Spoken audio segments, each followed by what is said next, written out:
Ashes year, which in the Ashes tends to dominate our thoughts throughout the cricketing year, but in pure cricketing terms, is this the toughest test England are going to face? Yeah, there's a hell of a lot of hard cricket ahead of us. I don't think we're under any illusions about that. But as a cricketer, when you get to the highest level, it's sort of where you want to actually test yourself in many ways. I think that's how I'd sum it up. But there is a lot of cricket. It's been in a very different sort of environment as well. But it's a challenge we're looking forward to. England come off a series win, a good series win as well, but just give us an idea of the differences and the step up that they're going to face in this series. Yes, I mean, India at home is a real challenge. They're playing very good cricket. You'd say they've been very strong at home, and they're coming off the back of a win in Australia as well. So for us, it presents a real challenge. Let's say that's sort of where you want to be as a player. We've got some players who haven't toured Asia. Not everybody in this squad has, and it'll be a sort of a bit of a learning curve for some of them as well. I mean, the Sri Lanka trip showed them some things as well. But it's one that as I say, you want to be challenged against in your career. And it's a squad that's facing challenging conditions, travelling around the world, living in bubbles and so on. And we understand the need for rotation and so on. But can I ask about Johnny Bairstow? He's been brought back into the fold, batted well in Sri Lanka, and now he's being rested for part of this tour. Is that the best course of action? Well, I suppose every individual case is slightly different. There's managing the amount of, I suppose, time in the environment, in the bubbles they're in. Now, a T20 World Cup, which is coming up. So you've got IPL tournament as well, where players gain a great deal of experience. I suppose Johnny's on a white ball contract at the moment as well, but he is coming back in after I think the first Test match back into the squad. Excellent, thanks a lot. I'll let someone else jump in now. Thanks, Graham. All the best. Cheers. Thanks, Roger. We'll go with John and then Andrew Miller. Go ahead, John. Thorpe. Some of the guys, and I'm thinking, I suppose, particularly of Zach Crawley and maybe to Dom Sibley as well before that final inning. Some of the guys had difficulty against spin in Sri Lanka. There's going to be a lot more spin coming up. What can they do to sort of improve, perhaps work out a game plan against spin, bearing in mind you've only got 3 days practice before the first test? Yes, yeah. Well, I think the one thing about the Indian bowling attack as well, it's not just about spin. I suppose their seam attack is also strong. And so from that point of view, it's not to just get sidetracked completely into the spin side of things as well. Yes, it will be important, no doubt about that. As you say, that's probably their first experience of being in the subcontinent. And I would say that sometimes behind the scenes, the work which the players put in doesn't always show straight away in matches. I know for one, the amount of work that Zach Crawley and Dominic Sibley would have done behind the scenes. And I think even with Dom's movements in that last innings, to me showed that he's made strides. And of course, he'd probably be the first to admit that he's got to keep making those strides as well. And that's, for us, I think them understanding their method so that when they walk out to bat, they have a clear idea of how they can defend the good ball, how they can rotate strike, and also where do they take their risks and where do they take their calculated risks in terms of their boundary options so they can put pressure back onto the bowlers. Graham, can I ask you about Joe Root? You were one of the first people to sort of mention him as a talent for the future, but back in 10 years ago now. I just wonder what it was then that made you think he was going to be such a fine player, and now what you think of him as a batsman now and as captain on the brink of his 100th Test. Yeah, well, I think what I I saw early on with Joe, and I was fortunate enough to see some of those early games with Yorkshire, was character and temperament. And then he did play in the Lions early on. And then when I was around him, he just had a great work ethic. He certainly tried to work things out for himself as well. He'd take different things on board, and he'd try and he'd work with them. So I think essentially that's what I saw with Joe when he was a younger player, and that's really continued throughout his career. I mean, even I suppose up until recently, he's always trying to get better, and sometimes that's really quite hard when you're in the midst of a series as well. Sometimes the little breaks which he's been able to look at his own game and keep considering where he can get better as well. And I think that he's shown that in the series in Sri Lanka, that he wants to be a good example, and the players who are in the team with him have a very good example to watch as well about how he goes about his business. So his work ethic is fantastic, and he's also kept his love for the game, which is so important. Okay, Andrew, and then Dean Wilton. Just on that example that Joe has offered to the other players, there was a lot of talk about guys learning from his example in the last test, and I certainly, your generation was very much an advocate of Duncan Fletcher's forward press, and Joe does seem to be, his first movement does seem to be very decisively backwards unless he can get right forward. Is that a very different method? Does it offer a different way, or is it actually fundamentally similar sort of balance on the crease? I'd say it's very similar to probably a lot of players who play spin well. I think you'll see players generally try to have similar-ish movements. They're generally against spin. Most people are looking to come forward, but that initial movement allows you to push back quickly once you've picked length. Of course, if the ball is full, then you try and stay on top of the ball as well and drive it off the front foot. So I would say that understanding that method and the options which it gives you as well, in terms of those three things which I said about, trusting your defence, being able to rotate strike, and also being in a position where you can also put pressure on and have boundary options as well, which may include the sweep shot, may include using your feet, but having a method which allows you options. And talking of options, that was very much the word that Dom Sibley used when he was describing the changes that he made mid-match. I mean, he's talking about Jack Callis's influence as well. Can you elaborate a little bit more on the work he did during the test?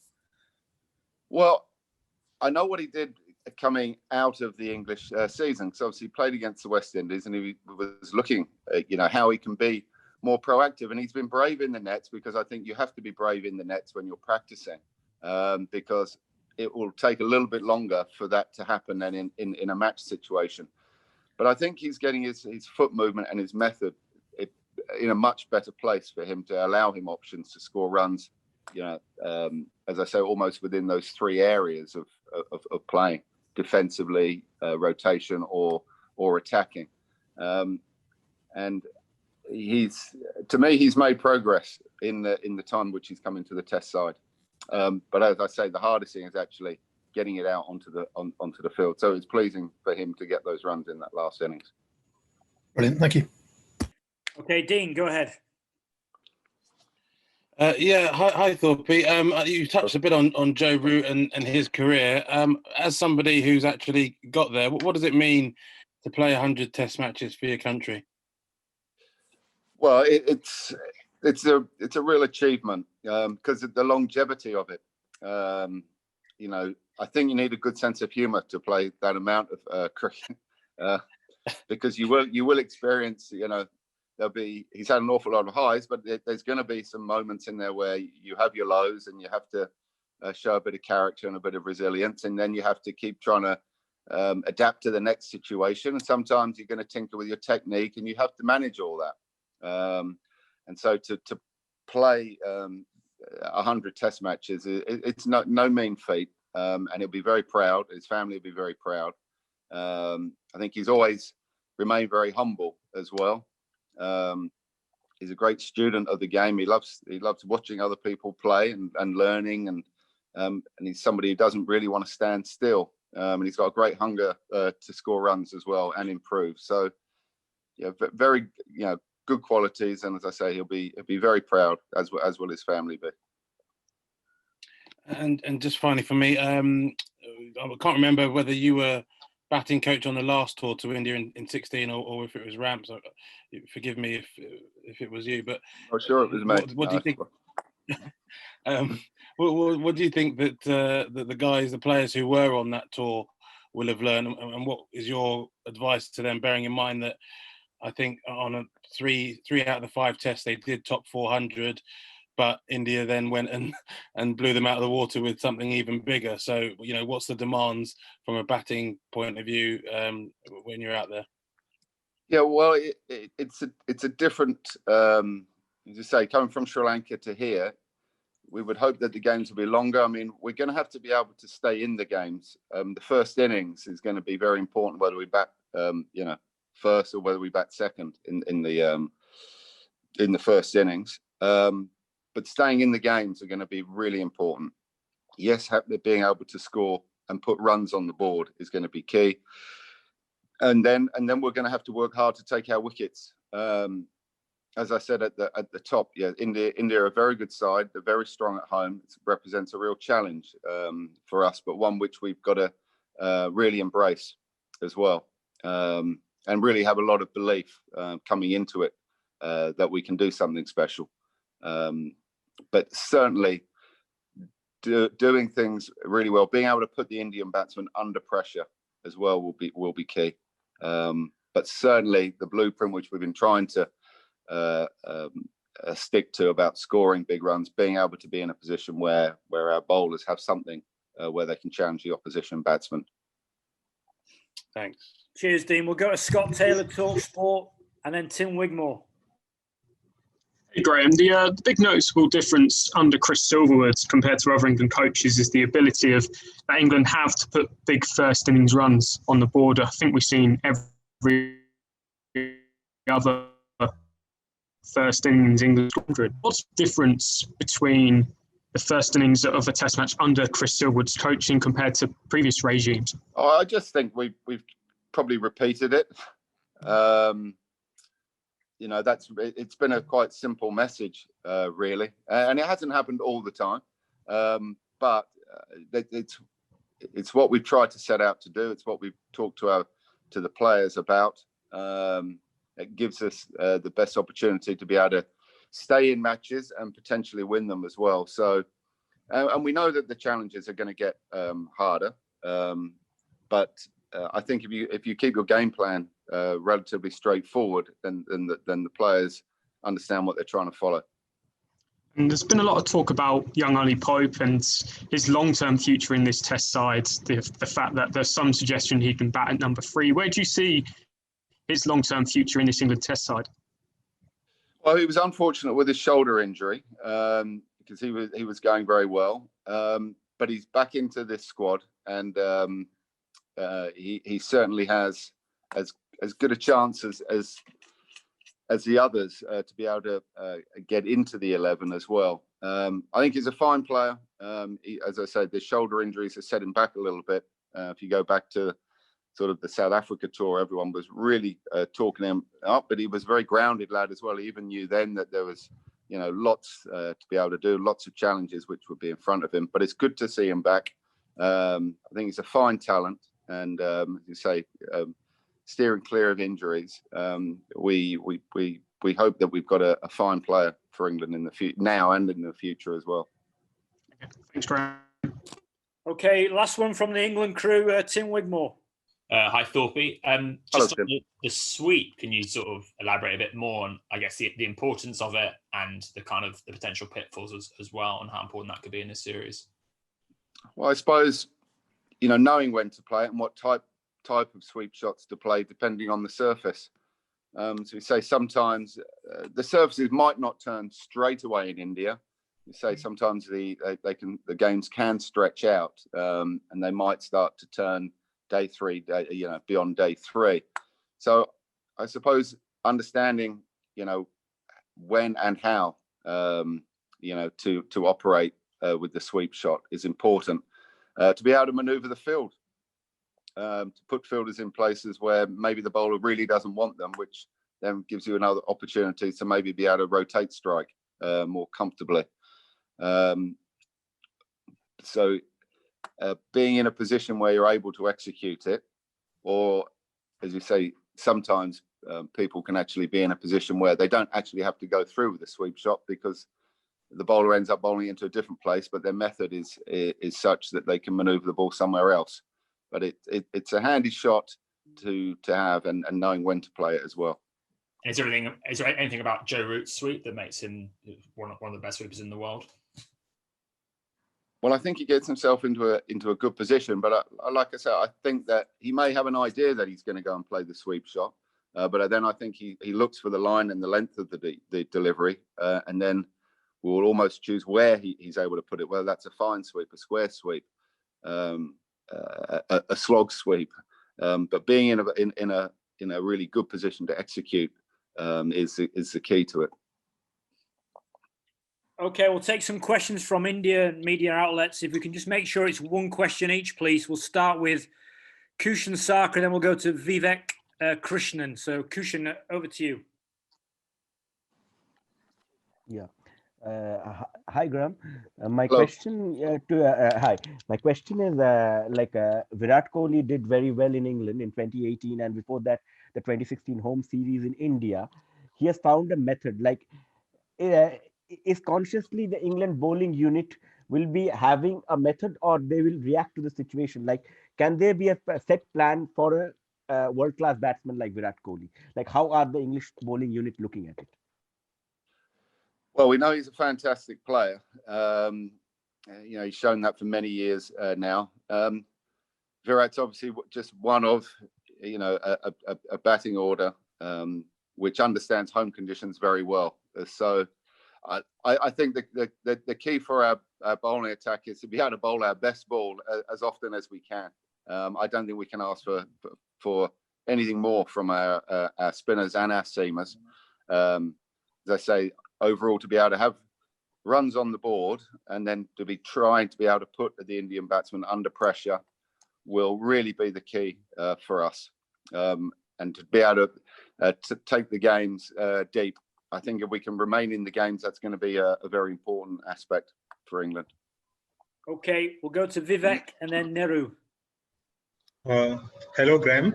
Hello. During India's last home season in 2019, the Indian pacers took actually more wickets than the spinners. And given how well they bowled in Australia, how much emphasis is the England batting unit putting on the Indian pacers? And also, how difficult can it be when there is equal pressure from both the seamers and the spinners, and there's no release as such? No, that's right. It's developed into a very good attack. I think we're very aware of that. And that's sort of, as I said at the top, that when you come to the subcontinent, you're going to have to deal with spin, but also with the Indian attack. We also know that seam bowling is also very much in play as well. So we are aware, and with the training time which we have, we'll be trying to find a nice balance between practicing against both. Okay, we'll go Niru, and then final question, Kuran. Niru, over to you. Hi, Graham. Hi My there. question, you spoke about batting deep, but in terms of the modern batsmen or youngsters who come into the side or who don't have experience of these conditions, how much more challenging is it to, let's say, play percentage cricket or to kind of anchor the innings or even bat time? Yes, I suppose the most important thing is all batsmen have slightly different styles as well. So we may have some players who are slightly more aggressive and some players who would be comfortable to be able to bat all day if they can at their own pace. So I think, like with anything, we want our players to be able to recognise situations in the game, and that may be where they have to be able to trust their defence and get in, maybe where they're able to start to be able to rotate strike, whether that's against seamers or spinners, and also how can we apply pressure back onto the Indian bowlers. So it's one of the biggest challenges for any batsman who plays at the highest level, and we have I suppose players, as I said at the top, who some haven't been to the subcontinent, and in terms of their development, they might just be slightly behind some other players. But they're working hard, so hopefully they can put in a good show. Thank you. And then the last one is Kuram, please. Yeah, hi, Mr. Thorpe. India reverse swing, two of India's best exponents of reverse swing, Mohammad Shami and Umesh Yadav, were not playing, at least in the first two tests, they are not fit. Do you think that it sort of gives an advantage to England because you have James Anderson, who's a master at it? So you think that kind of tilts the balance towards England a bit when it comes to that, that part of cricket, reverse swing? Well, it obviously could come into play, and I think a lot of people understand that if it does, it becomes quite an important weapon for bowlers on both sides. Any movement which the seam bowlers can get, whether that's normal swing or reverse swing, is often the key to them putting pressure under batsmen. So my question was that, because India are lacking two of their best exponents of reverse swing because of injury. Does that kind of give some kind of respite to the England? Does it give an advantage to England? Well, it depends which two are injured. Shami and Umesh, they're two best exponents of reverse swing in Indian camp. We'll see, I suppose, in terms of as the series plays out and how much reverse swing is actually on show.